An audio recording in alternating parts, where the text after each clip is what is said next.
नमस्कार दोस्तों। हमारा देश भारत एक मान्यताओं का देश है, अलग अलग तरह की परंपराओं का देश है। आज जो साइंटिस्ट जो प्रगति किए हैं, हमारे वेदों पुराणों में बहुत समय पहले वो सारी चीज़ें हमने खोज ली थी। इसके सबूत हमें समय समय पे मिलते रहते हैं। इसी कड़ी में दोस्तों आता है वास्तुशास्त्र। दोस्तों जब भी हम कोई ड्राइंग बनाने जाते हैं तो क्लाइंट की तरफ से डिमांड आता है कि सर ड्राइंग को वास्तुशास्त्र के हिसाब से बनाइएगा।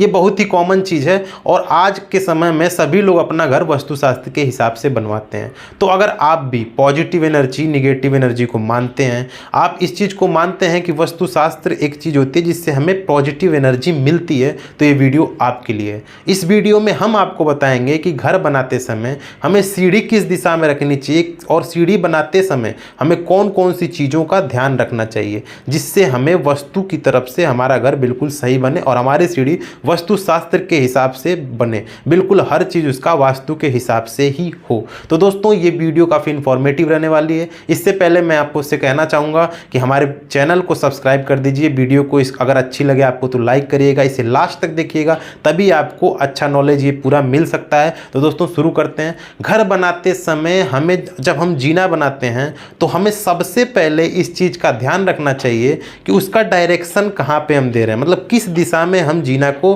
सीढ़ी को बना रहे हैं। तो दोस्तों सीढ़ी बनाने का जो सबसे अच्छा जगह होता है वो होता है साउथ वेस्ट, यानी कि दक्षिण पश्चिम दिशा में हमें सीढ़ी को बनाना चाहिए। दक्षिण पश्चिम के कोण में हमें सीढ़ी को बनाना चाहिए। लेकिन दोस्तों अगर सीढ़ी बनाते समय किसी वजह से आप दक्षिण पश्चिम में नहीं बना सकते हैं तो उसे बिल्कुल दक्षिण दिशा में बनाइए या तो पश्चिम दिशा में बनाइए। कभी भी पूरब और उत्तर दिशा में सीढ़ी नहीं बनानी चाहिए, ये वास्तु के हिसाब से सही नहीं होता। वास्तु कहता है कि हमेशा सीढ़ी दक्षिण और पश्चिम दिशा में बनाइए जिससे आपको पॉजिटिव एनर्जी मिलेगी। तो ये रही डायरेक्शन की बात। पहली चीज़ है डायरेक्शन, हमें दक्षिण और पश्चिम दिशा में सीढ़ी की डायरेक्शन रखनी चाहिए, सीढ़ी की दिशा रखनी चाहिए।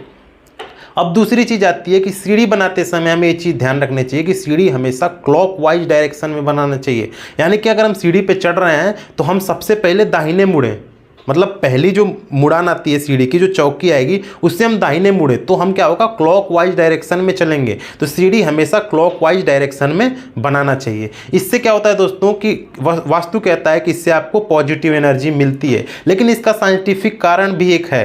कहते हैं कि जो लोग होते हैं 90% लोग ऐसे होते हैं जो दाहिने हाथ से काम करते हैं। तो जब आप सीढ़ी पे क्लॉकवाइज डायरेक्शन में चढ़ेंगे तो क्या होगा कि आप जो ग्रिल होगा उसको आप दाहिने हाथ से पकड़ के चढ़ेंगे, दाहिने हाथ का इस्तेमाल करके ग्रिल को पकड़ेंगे। तो एक तो ये आसानी हो जाती है, आपको चक्कर वगैरह नहीं आएगा, थकावट नहीं होगी और चढ़ने में आसानी रहेगी। तो साइंटिफिक वजह ये है और वास्तु हमारा कहता है कि इससे पॉजिटिव एनर्जी मिलती है। जब भी आप क्लॉकवाइज डायरेक्शन में मूव करते हैं तो आपको पॉजिटिव एनर्जी जनरेट होती है, जो कि पॉजिटिव एनर्जी मिलती है। और आप ऊपर चढ़ रहे हैं, सीढ़ी क्या होती है कि आपको फर्श से लेके ऊपर जाती है, तो सीढ़ी का एक बहुत इंपॉर्टेंट रोल हो जाता है। इसलिए आप हमेशा सीढ़ी को क्लॉकवाइज डायरेक्शन में बनाइए। तो ये दूसरा पॉइंट है, काफ़ी इंपॉर्टेंट पॉइंट है। तीसरी चीज़ जो होती है वो होती है पदों की संख्या। स्टेप, जो स्टेप होती है सीढ़ी की, वो हमें कितनी रखनी चाहिए। सीढ़ी में पदों की संख्या हमेशा ऑड नंबर में रखनी चाहिए। जैसे कि आप हमेशा जो है पदों की संख्या 17, 19, 21 या 23 रखें। दोस्तों 17, 19, 21, 23 में आपका एक फ्लोर कंप्लीट हो जाता है, क्योंकि एक फ्लोर हम 10 फीट से 12 फीट के बीच में एक फ्लोर बनाते हैं। तो हाइट्स के हिसाब से 17, 19, 21 या 23 स्टेप में आपका घर जो है वो कंप्लीट हो जाएगा। तो हमेशा ऑड नंबर में आप इन पदों की संख्या को रखें।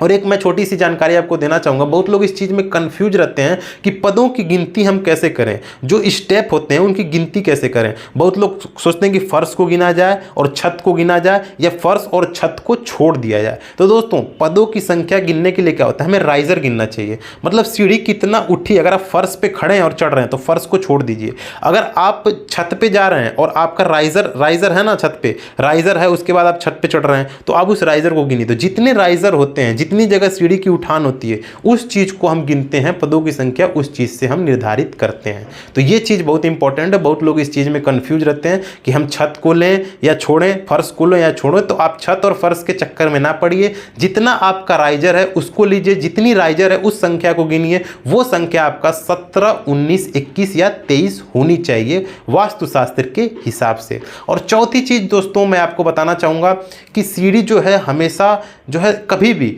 स्पाइरल डिजाइन ना करें, कभी गोलाकार सीढ़ी ना बने। आपने अक्सर देखा होगा मॉल में या फिर बहुत लोग डिजाइन में गोलाकार सीढ़ी बना देते हैं, ऐसे स्पाइरल डिजाइन में सीढ़ी बना देते हैं। तो वास्तु कहता है कि कभी भी स्पाइरल डिजाइन में सीढ़ी को ना बनाएं। एक तो इससे क्या होता है, दिशा का पता नहीं चलता कि सीढ़ी कौन से दिशा में जा रही है, किधर को क्या है। तो इसलिए स्पाइरल डिजाइन में कभी भी सीढ़ी को ना बनाएं। वास्तु शास्त्र के हिसाब से ये सही नहीं होता और साइंटिफिक रीजन भी इसका सही नहीं। और ऐसे नॉर्मली भी आप देखें तो गोलाकार जो सीढ़ी होती है उसमें चढ़ना काफ़ी मुश्किल होता है, काफ़ी कंजेस्टेड जगह होती है। तो कंजेस्टेड जगह की वजह से ही लोग बनाते हैं। लेकिन आप वहाँ पे भी ऐसी सीढ़ियों को अगर जहाँ तक आप अगर निगलेक्ट कर सकते हैं तो करिए, क्योंकि वास्तु इसकी बिल्कुल इजाज़त नहीं देता। आप कभी स्पाइरल डिजाइन की सीढ़ी ना बनाएं। तो ये 4 पॉइंट्स थे आपको अपने घर में, जो कि कभी भी जीना बनाते समय, सीढ़ी बनाते समय आपको ध्यान देना चाहिए। इन 4 पॉइंट्स का आप उपयोग करिए और ध्यान दीजिए, वास्तु हमारा ये 4 पॉइंट्स कहता है। तो अगर इन चारों का ध्यान देंगे तो आपकी सीढ़ी जो है वास्तु के हिसाब से बिल्कुल परफेक्ट बनेगी। और आप अगर इस चीज़ को मानते होंगे कि पॉजिटिव और निगेटिव एनर्जी होती है